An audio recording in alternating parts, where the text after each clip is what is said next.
अस्सलाम वालेकुम नाज़रीन, आप देख रहे हैं GNN डिजिटल और मैं हूं राव अवैस।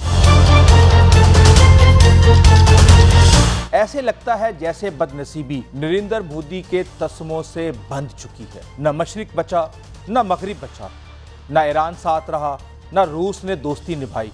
और तो और जिस ट्रंप को कभी गले लगाकर नाचता था वो आज पाकिस्तान की फौज का फैन और जनरल आसिम मुनीर का मदाह बन चुका है।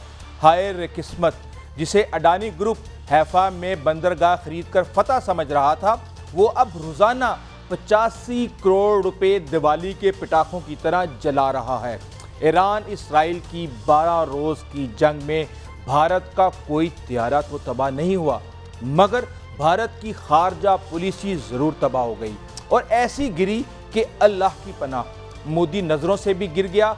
और एक तरफ मोदी का सफारती जनाजा बड़ी धूमधाम से निकल रहा है तो दूसरी तरफ जनरल आसिम मुनीर की गूंज दुनिया के चक्कर हाइपरसोनिक स्पीड से लगा रही है। मोदी जी को आजकल नींद नहीं आती। कभी ख्वाब में ट्रंप आसिम मुनीर जिंदाबाद के नारे लगा रहा होता है तो कभी ईरान हीफा बंदरगाह को राह के एजेंडों से खाली करा रहा होता है। अब क्या कहें, बदनसीबी ने मोदी का ऐसा मुंह देखा कि बद्दुआएं भी शर्मा जाएं। मशरिक़ वुस्ता की जंग में मोदी की गैर मौजूदगी गैर जानिबदारी नहीं बल्कि गैर संजीदगी साबित हुई और इसके खुमियाजे अब इसे भुगतना पड़ रहे हैं। क्योंकि बगल में छुरी मुंह में राम राम ज्यादा देर मुनाफकत का लिबादा नहीं ओढ़ सकती। 2023 में भारत ने इसराइल के साथ अपने मुआशी इश्क को अमली जामा पहनाते हुए हैफा बंदरगाह का 70% हिस्सा अडानी ग्रुप के जरिए खरीद लिया। मकसद यूरोप तक बराह रास्त तजारती रसाई। लेकिन जून 2025 में ईरान की तरफ से इसराइल पर मिसाइलों की बारिश ने वो ख्वाब राख का ढेर बना दिया। हीफा बंदरगाह की पाइपलाइनें, ट्रांसमिशन निज़ाम, लॉजिस्टिक सिस्टम तबाह हो गया और अडानी ग्रुप को योमिया 85 करोड़ रुपए का नुकसान हो रहा है। जहाज़ों की आमदोरफ्त 40% कम हो चुकी है और भारत की मगरबी एशिया से तिजारत का पहिया जाम हो चुका है। भारत की राह ने ईरान में जासूसी की, एटमी साइंसदानों की टारगेट किलिंग में मदद की और बदले में क्या मिला? ईरानी जेलें। हालिया सर्च ऑपरेशन में भारतीय और अफगानी बशिंदे गिरफ्तार हुए। तेहरान में भारत मुखालिफ जज्बात अरूज पर हैं। चाबहार बंदरगाह जिसे भारत ने गवादर समझा था अब भारत से छिनने को है। ईरान इस मंसूबे में पाकिस्तान और चीन को शराकतदार बनाने पर गौर कर रहा है, यानी मोदी के सपने चकनाचूर।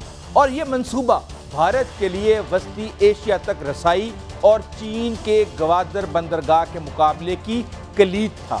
ईरान से खाम तेल दरामदात खतरे में पड़ गई हैं और ईरान अब चीन और पाकिस्तान को तरजीह दे रहा है, जबकि कुछ ऐसा ही एतमाद धचका भारत को रूस की तरफ से भी लगा है, जिसे भारत को महंगे मुतबादिल ज़राए तलाश करने पड़ सकते हैं। शुमाल जनूब कॉरिडोर यानी INSTC मुअत्तल। ईरान ने भारत को इस बैनुल अक़वामी तिजारती रास्ते से खारिज कर दिया है और जिससे भारत की रूस और यूरोप तक तिजारती रसाई मुतासिर हुई है। ईरान में दहशत गर्दाना कार्रवाइयाँ, ईरान में इसराइली हमलों के दौरान एटमी साइंसदानों की हलाकत के बाद सर्च ऑपरेशन हुआ। इस ऑपरेशन में बड़ी तादाद में अफगानी और भारतीय बशिंदे गिरफ्तार हुए। भारतीय बशिंदों की गिरफ्तारियों ने ईरान को भारतीय बशिंदों और हुकूमत के बारे में मोहताज कर दिया और हीफा बंदरगाह भारत के लिए यूरोप तक तिजारती रास्ते का अहम मरकज़ थी। इस पर हमले से भारतीय बरामदात ख़ास तौर पर टेक्सटाइल, इलेक्ट्रॉनिक्स और ज़रई मसनूआत की तस्हील में ताख़ीर हुई, जिससे हफ्तावार 120 मिलियन के करीब इजाफी लागत बर्दाश्त करनी पड़ी। और हीफा की ऑयल रिफाइनरी जिसे भारतीय कंपनियां इस्तेमाल करती थीं पर हमले से तेल की सफाई का अमल रुक गया, जिसके नतीजे में भारत को महंगे मुतबादिल से तेल दरामद करना पड़ा। अडानी ग्रुप हैफा बंदरगाह को $1.2 बिलियन की सरमायाकारी से जदीद बनाना चाहता था, लेकिन हमलों के बाद इस मंसूबे पर नजरसानी करनी पड़ेगी। ईरान इसराइल जंग के दौरान फिजाई हदूद की बंदिश ने भारत के हवाई ख्वाबों पर भी पानी फेर दिया। 30 से ज़ायद परवाजें मनसूख हुई, सैकड़ों का रास्ता बदल गया। यूरोप से भारत आने वाली परवाज़ों का वक्त 15 से बढ़कर 18 घंटे हो गया और ईंधन का खर्च 40% बढ़ा। एयर इंडिया जो पहले ही $520 मिलियन के नुकसान में थी, मजीद बहरान का शिकार हो गई और मजमूई तौर पर भारत को फ़ज़ाई बंदिश से $600 मिलियन का कलील मुद्दती नुकसान हुआ। SCO इजलास में पाकिस्तान ने बलोचिस्तान में दहशतगर्दी की मजम्मत शामिल करवाई, लेकिन भारत पहलगाम हमले को पाकिस्तान से जोड़ने में नाकाम रहा। झुंझलाहट में भारतीय वफद ने मुश्तरका अलामिये पर दस्तखत करने से इनकार कर दिया। भारतीय वफद मिन्नत समाजत करता रहा, लेकिन कोई मुल्क इसके मौक़िफ़ के साथ खड़ा ना हुआ।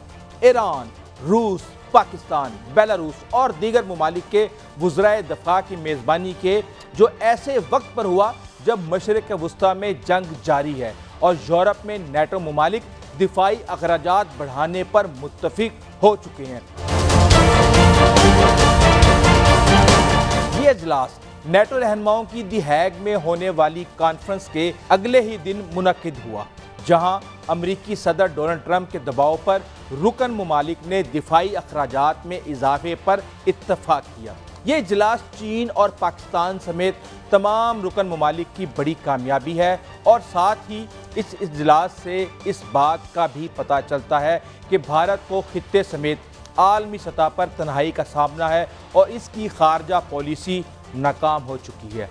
ट्रंप, जिसे मोदी ने कभी जफ्फियाँ डाली, आजकल मुनीर डॉक्ट्राइन का सबसे बड़ा फैन है।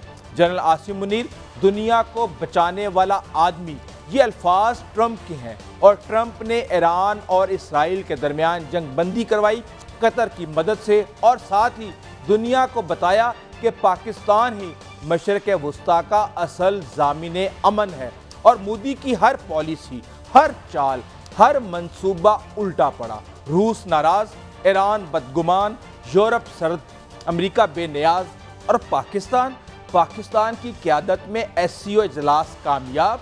जनरल आसिम मुनीर का वक़ार बुलंद और दुनिया में पाकिस्तान की हैसियत काबिले एतमाद और बावकार रियासत के तौर पर उभर रही है।